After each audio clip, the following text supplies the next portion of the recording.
We have 10 days to cross 140 kilometers of raw Canadian wilderness. We have no phone signal, no help, and we're already a day behind. This is what it's really like to take on an expedition like this. I'm Matt, and this is my son Hal. We wanted to take a break from our city lives, so we hopped on a plane and we flew from London to Canada. Then we took a long and very boring drive to catch a float plane into the wilderness to do battles with bears and squirrels. Little fucker. Join us on our 10-day expedition through the Canadian backcountry. You'll see some beautiful scenery, epic campsites, and expert-level fish handling.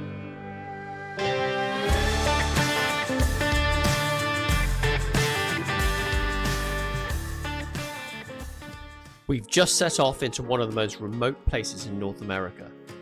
We're not regular canoe trippers, but if you're anything like me and you watch wilderness tripping videos on YouTube, then this video should give you a realistic idea of what it's actually like. I'll show you, warts and all the hardships, physical challenges, and the stunning beauty of true Canadian wilderness.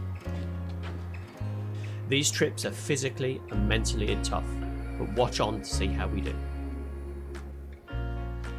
We were meant to be dropped off in the early afternoon, but because of poor weather, we've arrived late in the evening, so spending a night in a fly-in only fishing cabin before starting our trip properly tomorrow. This is only our third trip, and I'm very happy to admit we don't know what we're doing. So if you want to see what it's like to do a trip like this as a beginner, then watch on.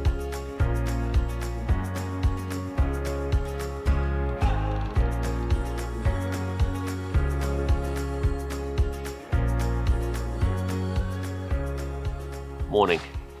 The cabin was really nice, very comfortable last night. Somebody's not very happy about us being here because there's a small pile of poo by the front door on the entry. She go to the cabin that wasn't there yesterday, so something's come up.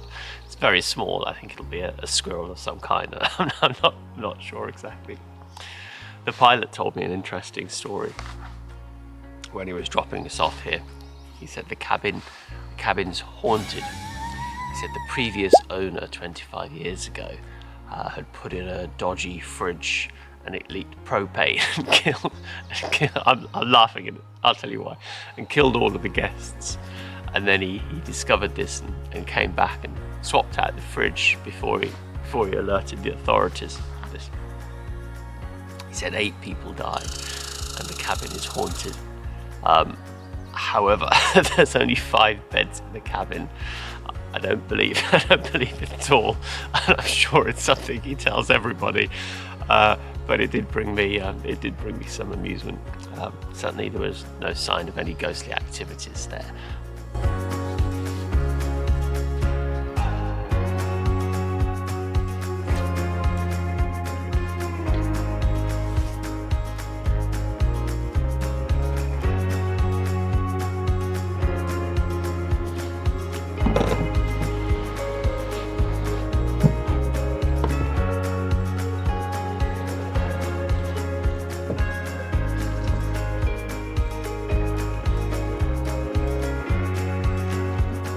So we're off, the first couple of paddles on our 2025 10-day Wabakimi trip.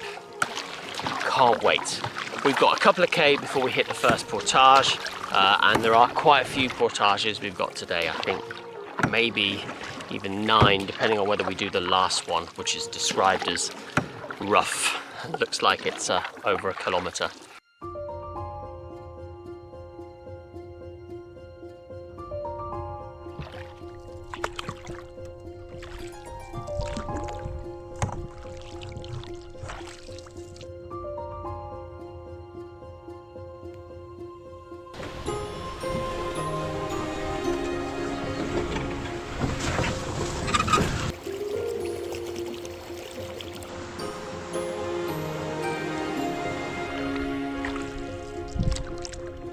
Absolutely stunning. Hard work, but stunning. Look at this end of the port. Wow. Yeah, it's amazing, isn't it? White sandy beaches.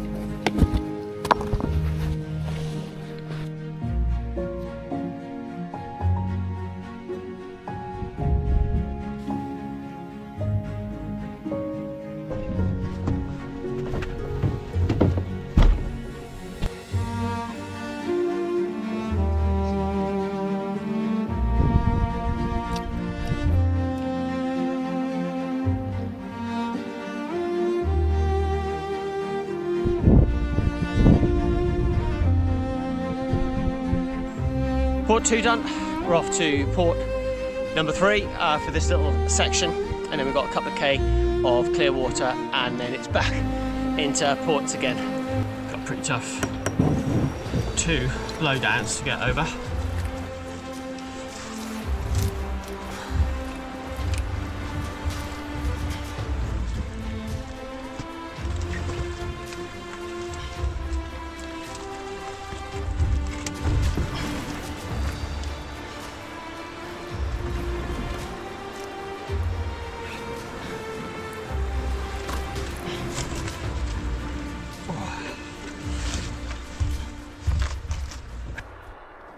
Oh, pretty beaten. How many ports is that today, Hal? 4. 4? Yeah. Yeah, we got some days we got 9 ports or something. So I'm already looking at the map and thinking my plan is not realistic. I've got to find some alternative options.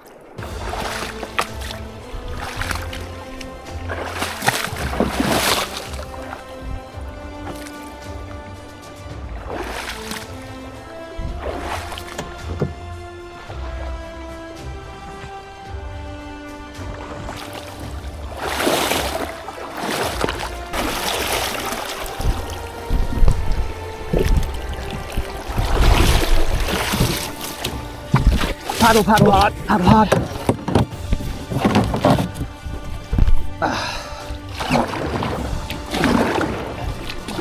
Yes. Oh my God. So made it to camp, and we've got everything set up and squared away, or pretty much set up and squared away. So we had to line and wade up through that rapid, which you've just seen, and then the camper is literally just around the corner. I'd put all the cameras away to get up the rapid. Let me show you around camp. So first of all, we've got my hammock set up here. So I'm in the Draumr. I can't wait to do the rest of the trip in the Draumr. I do have an alternative accommodation of a bug net for any situations where I can't get the Draumr up. And then Hal, who is currently sorting out the thermocell, is in the Durston X-Dome. Very exciting to be in this tent. I think it's the second time it's been slept in. This tent is absolutely perfect for these conditions, and that's because down here on the ground there's almost nothing to peg into, so it's really tough to get the pegs set. So last year when we bought the X-Mid for our trip, that didn't work so well. So the X-Mid obviously requires a solid pegging in order to stay up with the maybe I'll rephrase that. The X-Mid requires solid staking out into the ground so that the poles will stay up, whereas this is fully freestanding tent. It's absolutely superb tent. I love this tent.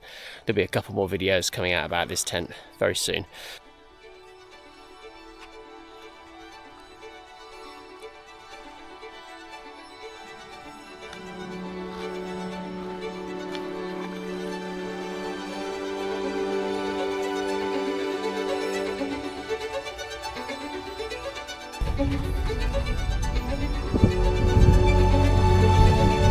Wait for that.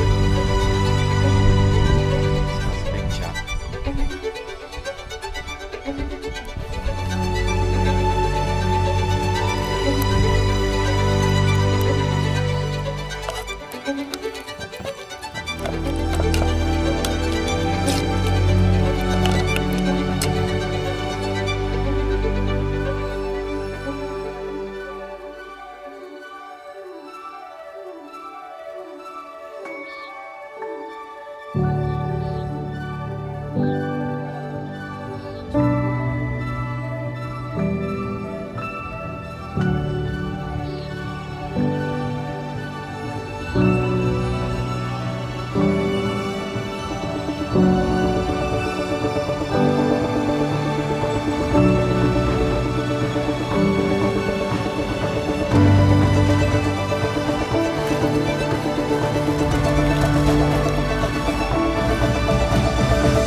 There's a very yellow haze in the sky. I think there may be a forest fire somewhere. I don't know, I can't smell it. Hopefully we'll get some power out of the solar charger. Quite a cold night. I took a one Tigris down blanket to sleep under, and had cold feet in the night.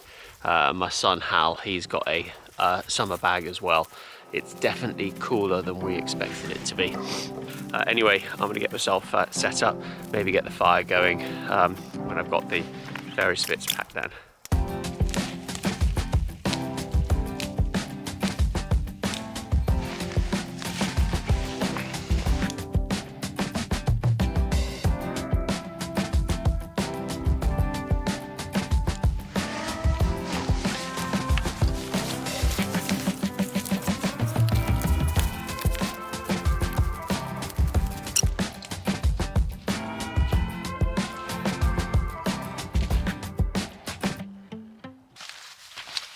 These little flat pack bowls for this year. They sort of clip together. Only one of them, this one, is broken in one part, unused, and was broken out of the box, but it still works pretty well, so that should be fine, and they don't use up any room, so it's pretty good. I'll make my breakfast in that. Breakfast today is, of course, oatmeal. We got a spare sleeping bag? Nope. That's it, all we can do is add clothes. Why is it so cold?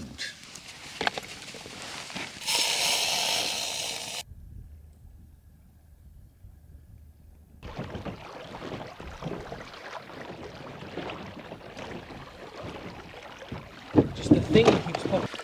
So we're off, and I tell you what, we are not early morning trippers. So we're not even really sure what the time is. So my watch says it's one time, 10:30. My phone says it's 11:30. Hal's phone says it's 10:30. Hal's world clock on his phone says it's 11:30. I checked in with the outfitters, and they said they gave me a time which matched one of them. I can't actually remember which one, I think it was the later one. But then they said when we go south of Allen Water Bridge, which we'll do probably tomorrow, it will swap to a different time. And crucially, none of this matters, but it matters extremely when we have to get the train, because the train comes at a time. And if you miss the train, we're targeting getting the train on a Thursday. The next train is Tuesday. So it's quite a lot of 5 extra days we'd have to wait. Anyway, we're off for the day. It's a bit windy, but it's not choppy, so that's fine. Just a little bit of extra work that we've got to do. We're looking for pictographs. These are small markings left by ancient humans thousands of years ago. There are some here.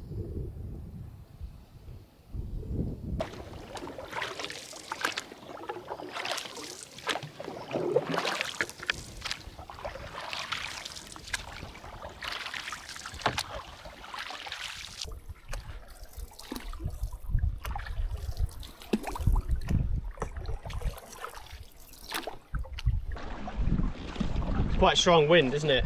Really strong.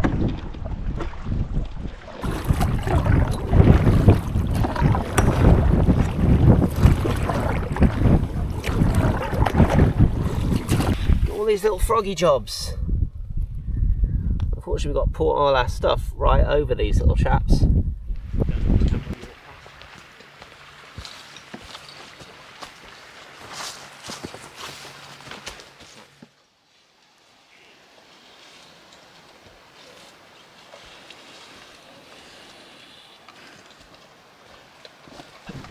This is a nice little port.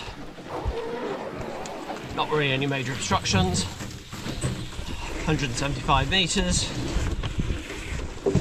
Everything's been cut, looks like recently actually. So that's all very pleasant. This forest smells incredible.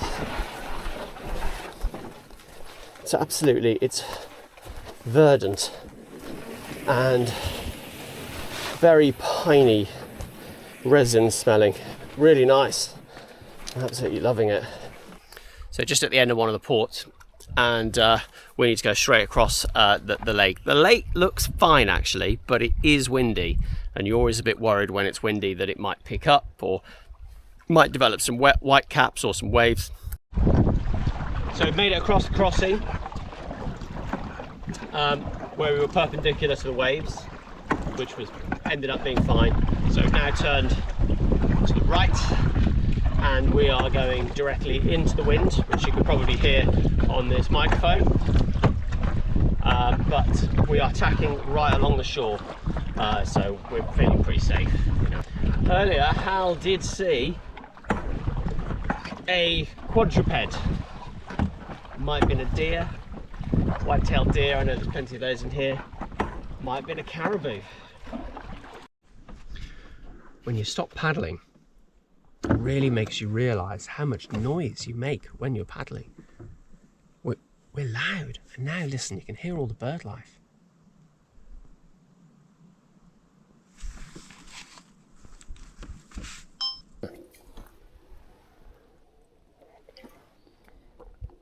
Lap 7, 13:31. Thinks it's over there. There's always so many noises, aren't there? Machines beeping at you and stuff.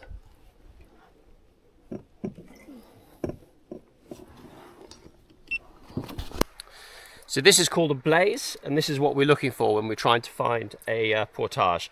This is a section of the tree's bark that's been cut away, often by Native American tribes, First Nation tribes. They'll cut these sections of bark away to indicate the start and end of portages. Wabakimi is a wilderness park. I will do a little talk about Wabakimi and its history later on, but Wabakimi is a wilderness park. Because it's a wilderness park, that means there are no signs. So there's no signpost for where the portages are, there's no signpost for where the campsites are. You've got to find them. So far on this particular route, most of the portages haven't been where they appeared on the map. So it's taken us a bit of extra time to be able to find them. And you do get worried as you get closer and closer to the top of the rapid, not having seen any blaze or any marker of where the portage might be. On this occasion, where the portage is quite far away from where it's shown on the map. This portage is called P800 Blowdown. Blowdown means there's going to be a lot of trees for us to climb through, and I can already see it's going to be pretty difficult for us to get across.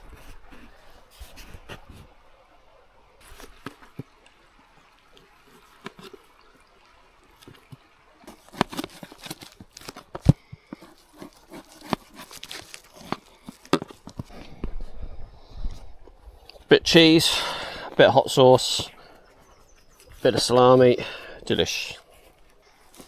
We'd only ever dream of eating this when we're away canoeing, but it's just perfect because the salami lasts forever. Doesn't have to be refrigerated. The Parmesan cheese, not refrigerated. Hot sauce for a bit of extra taste. Should have them at home really, they're delicious.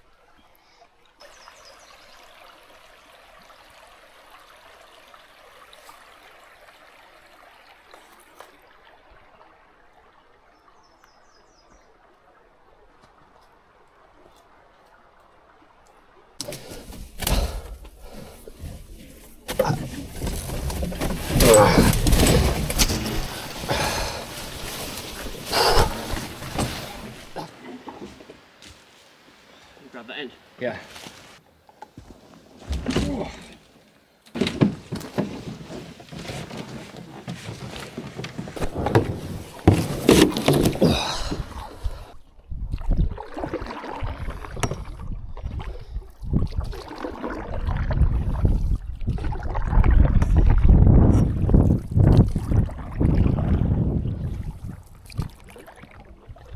Useful.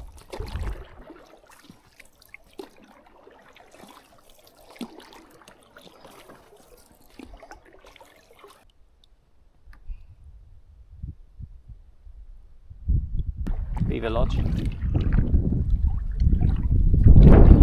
Just approaching our last port for the day. There's a little bit of flagging tape, so we think we're in the right place. We're about to start a 1,000-metre portage. Marks as rough on that. Should be good. That said, I shouldn't even say it. I shouldn't even say it. Don't say it. Shouldn't say it? No. Okay. I'm not going to say it. I'll say it afterwards. I have other things that I cannot say as well. Concerning quantity of mosquitoes, which I'm not going to say. I'll say it when the trip's finished. Anyway, let's get into this portage. So that is the first 1,000 metre load done. The port is described on the map as rough, but it wasn't rough. The reality is that was a nice port. It was long, you know, and the bare barrel is very heavy.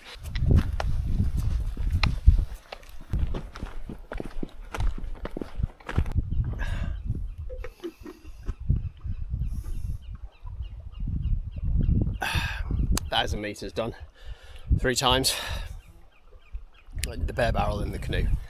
Hal's done the 2 big packs, the 2-day packs, all the paddles, all the PFDs, etc.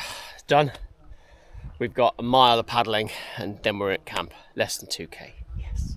First thing I'm going to do is have a lie down.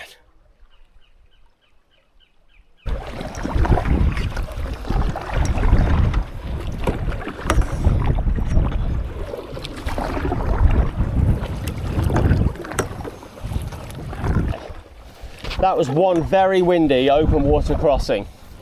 We didn't enjoy that, but we've seen the campsite and we are making a beeline towards it whilst trying to avoid a massive rock. We're gonna go to the left of that rock, Hal? Yeah, in the middle. Yeah, in between. Oh yeah, there's another one there.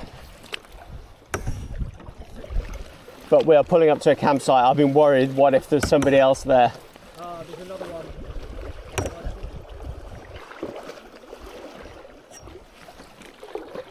Oh, the campsite has got wood and lots of it. Somebody's come and done this route and they have left so much wood. Every single campsite we stopped at has had wood pre-chopped. Happy days. Right, time to get out. Just keep hold of the bow sack.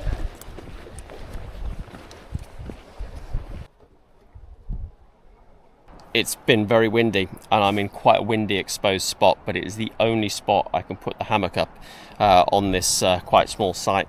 My son Hal, he's got a good spot for his tent pad, but it's on, you know, it's on quite an angle.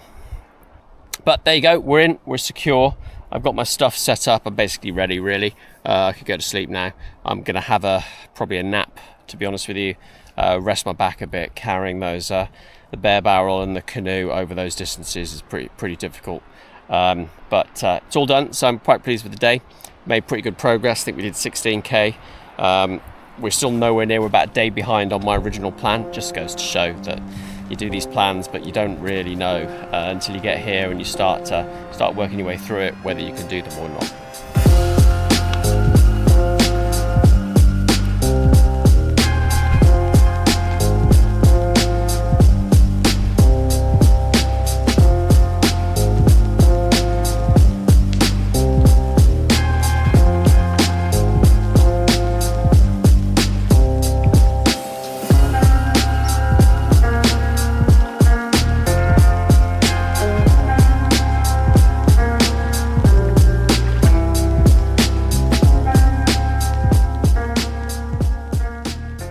So what we're eating on these trips is dehydrated food. So this is food that I've cooked at home and then run through the dehydrator. It takes about 24 hours, maybe a little bit more to dehydrate, removes all the moisture. This is a chili. I've actually only bothered with 2 meals, chili and cottage pie.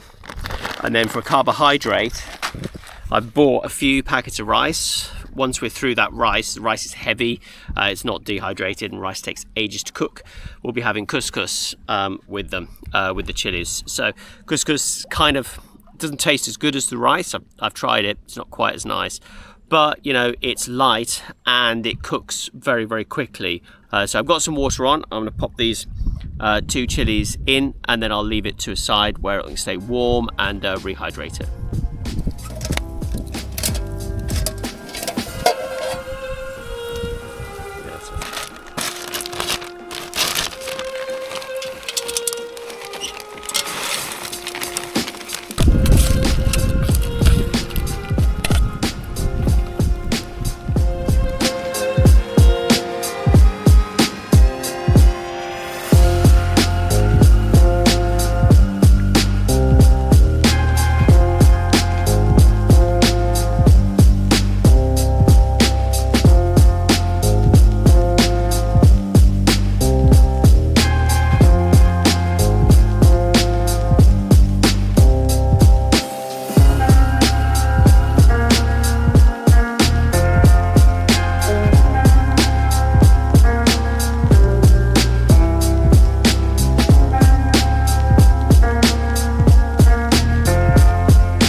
We are so far behind from my original plan. My original plan had us do a 140 kilometer route. We're not going to be doing that now. And I'm totally chill with that. I'm absolutely fine about it. It's meant we've been able to stop and do some fishing. We've not had to push, even though the 2 days that we've done have all been 6 hour or so hard work days. But we've had lunch, we've had breakfast, we've started late. It's fine. Luckily with the route, we do have options. So we do have other places or other routes that we can take that will shorten. So I'm going to leave you tonight. Good night, and I'll see you in the morning for day 4.